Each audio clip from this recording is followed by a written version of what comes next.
নমস্কার, আমি লোকনাথ আছি আপনাদের সাথে।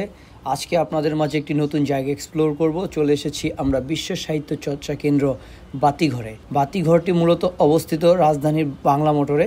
এই ভবনের দোতলায় আপনারা পেয়ে যাবেন পড়ার জন্য বই, অর্থাৎ এখানে আপনি বসে টাইম স্পেন্ড করবেন এবং বই পড়তে পারবেন।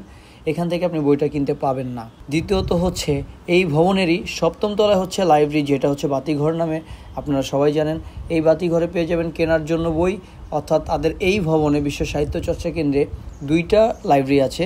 দ্বিতীয় তলার লাইব্রেরিতে বই হচ্ছে আপনি শুধু পড়তে পারবেন এবং সপ্তম তলার লাইব্রেরিতে আপনি বই কিনতে পারবেন। সপ্তম তলাটি খুব সুন্দরভাবে আলোকসজ্জায় এবং ইন্টেরিয়র দ্বারা ডিজাইন করা হয়েছে এবং এত সুন্দরভাবে সাজানো হয়েছে যে এখানে শুধু বই প্রেমিকই নয়, অনেক মানুষ আসে ছবি তোলার জন্য, ভিডিও করার জন্য। যারা বই প্রেমিক আছেন তাদের জন্য খুব সুন্দর একটি জায়গা হচ্ছে এই বাতিঘর। বাতিঘরে আপনারা একই ছাদের নিচে বাচ্চাদের থেকে শুরু করে সাহিত্য চর্চা, নাটক, উপন্যাস এবং বিভিন্ন ধরনের বই পেয়ে যাবেন। আপনারা বাতিঘরে বই পড়ার পাশাপাশি এখানে পেয়ে যাবেন কফি স্টল। এখানে কফি খেতে খেতে আপনারা বই পড়তে পারবেন, সেই ব্যবস্থা করা আছে।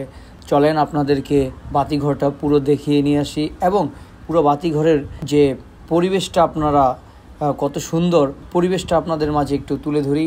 ঠিক এইভাবেই তাকে তাকে সাজানো আছে প্রচুর বই এবং খুব সুন্দরভাবে অর্গানাইজ করা আছে বইগুলো।